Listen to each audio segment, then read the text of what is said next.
Alright guys, progression 3. So you obviously had to watch progression 1 and progression 2 videos. So if you haven't done that, please do so, go back.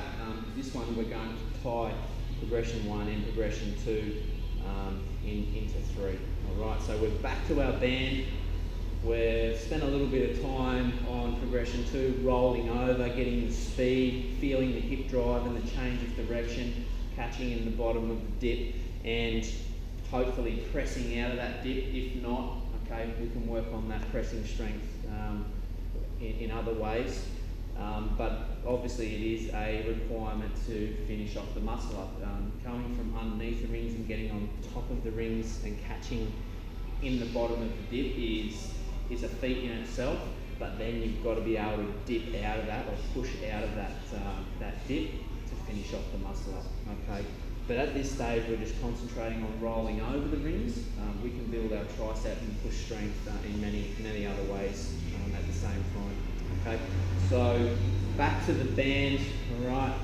Hopefully you've advanced off that nice thick band and you've gone to a little bit of a thinner band, which allows you to start using your strength and your coordination and power a little bit more. You're not relying on the band so much.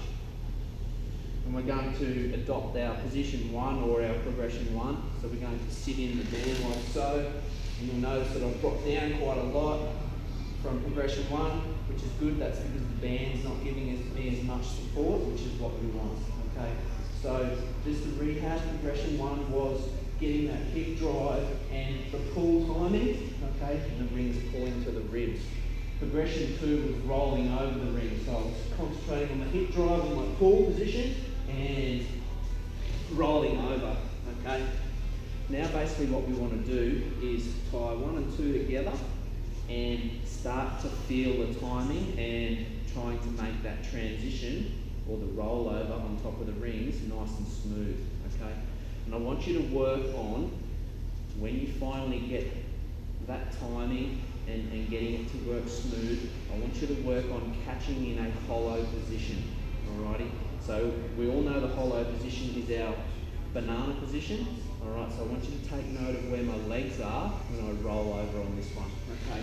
So I'm underneath and setting up nice and straight, hip drive, pull, and I'm in my hollow. Take note of my body position, okay? I'm at the bottom of the dip, my feet are forward, alright? I'm finished in a good position. Again, if you can, dip out of it.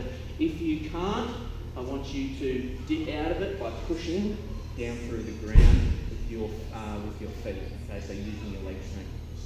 That is progression 3. Making 1 and 2, link them together and make